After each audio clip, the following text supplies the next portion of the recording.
আজকে আমি চলে গেছিলাম তোমাদের দাদা ভাইয়ের আবার পকেট খসাতে। ফার্স্টে আমরা কিন্তু গেছিলাম শিয়ালদা স্টেশনে। ওখান থেকে আমাদের খুব খিদে পেয়েছিল, তাই আমরা কিন্তু নিয়ে নিয়েছিলাম একটা চিকেন স্যান্ডউইচ আর চিকেন শোরমা। স্যান্ডউইচটা খেতে আমার মোটামুটি লেগেছে, বাট চিকেন শোরমার ভেতরের যে পুরটা ছিল সেটা বেশ ভালো ছিল। তারপর আমরা রোদের মধ্যে হাঁটতে হাঁটতে চলে গেছিলাম প্রথমবার কলকাতা মেট্রোতে। আমি এর আগে কোনোদিন কলকাতা মেট্রোতে উঠিনি, আর এটা ফার্স্ট চালু হওয়ার পর আমি ফার্স্ট বার যাচ্ছি। প্রচন্ড এক্সাইটেড ছিলাম, আমাকে দেখেই বুঝতে পারছো। আর পুরো স্টেশনটাই না এসি দেয়া। আর দেন মেট্রো করে কিন্তু আমরা চলে এসেছিলাম আমাদের মেইন ডেস্টিনেশনে, মানে যেখানে আর কি যাওয়া তোমাদের দাদা ভাইয়ের পকেটটা খসাতে। তো ফার্স্টে কিন্তু আমাদেরকে দিয়ে দিয়েছিল এখানে আম পান্না শরবত, আর যেটা খেয়ে আমি গরমের মধ্যে পুরো রিফ্রেশ হয়ে গেছিলাম। তারপরে কিন্তু এখানে ঘুরে বেড়াচ্ছিল চিংড়ি মাছের শিক কাবাব, যেটা আমি এক পিসই খেয়েছিলাম। তারপরে তোমাদের দাদা ভাইকে বলছিলাম তুমি একটু খেয়ে দেখো, ভীষণ টেস্টি। ও তো খেতে চাইছিল না, তাই আমি কি করবো, খালি খালি একটা নষ্ট করবো, তাই আমি খেয়ে নিয়েছি। দেন খেয়ে নিয়েছিলাম একটা ভেজ পাটি সাপটা।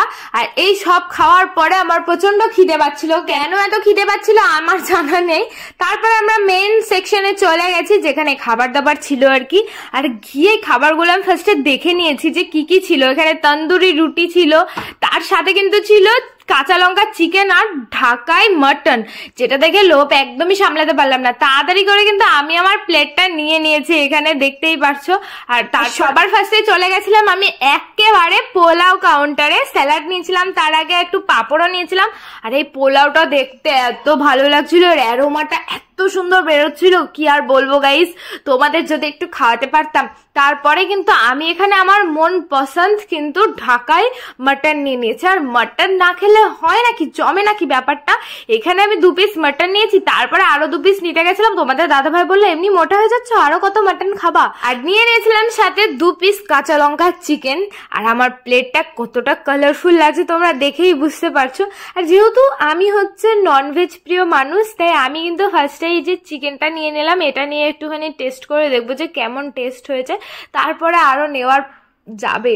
আর এই পুরো প্ল্যাটারটার দাম ছিল কিন্তু 899 টাকা, যেটা আজকে তোমাদের দাদা ভাইয়ের পকেট থেকে গেছে। তারপরে আমি কিন্তু লেগ পিসটা নিয়ে নিয়েছিলাম। এবার লেগ পিসটা খেয়ে দেবো যে লেগ পিসটা কেমন টেস্টি হয়েছে। কারণ আর যেই এমনি পিসটা খেয়েছিলাম সলিড, ওটা একটুখানি আমার কাছে ভুসো ভুসো লেগেছে।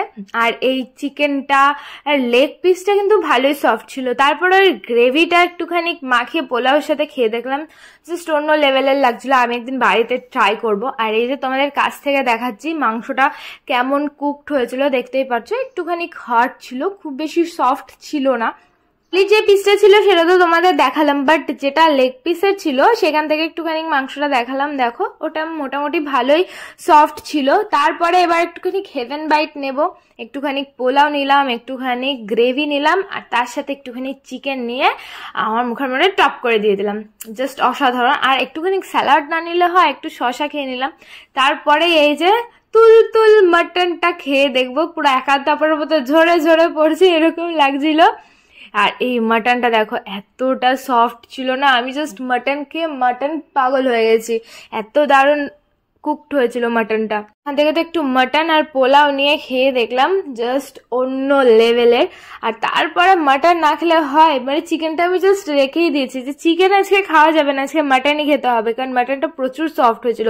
দেখো তোমাদের একটু কাছ থেকে দেখিয়ে লোভ লাগিয়ে দিই। আর মাটনটার কালার এরকম ব্ল্যাকিশ ছিল, পুরো মনে হচ্ছিল গোলবাড়ির মাংস খাচ্ছি। যাই হোক, মাটনটা প্রচন্ড ভালো ছিল।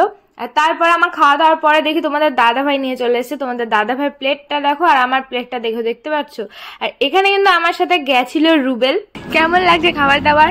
দারুণ লাগছে, দারুণ। মাটনটা বিশেষ করে দারুণ ছিল, ঝরে ঝরে পড়ছে,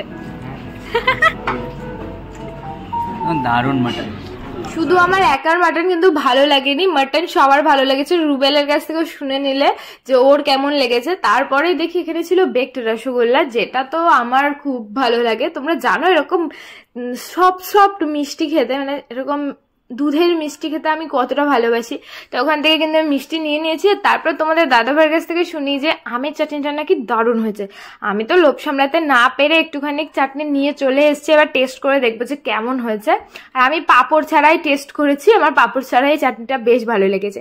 আর তারপর হচ্ছে এই রসগোল্লা খাওয়ার পালা, জাস্ট মুখে দেওয়ার সাথে সাথে পুরো মিলিয়ে গেল, এত সুন্দর ছিল। তারপরে তোমাদের দাদাভাইকে আমি পুরো বাটিটা ধরে দিয়ে দিয়েছি যে এবার তুমি খাও।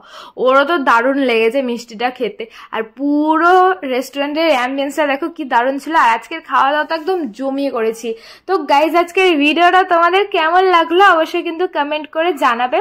ভালো লাগলে লাইক শেয়ার করে দিও আর আমার পেজটাকে ফলো করো। তারপরে আমরা কিন্তু সবাইকে টাটা করে চলে এসেছিলাম বাড়িতে। আর বাড়ি আসার সময় আমাদেরকে কিন্তু দিয়েছিল এখানে টক মিষ্টি দই। তো আজকের জন্য বাই, দেখা হচ্ছে নেক্সট ভিডিও।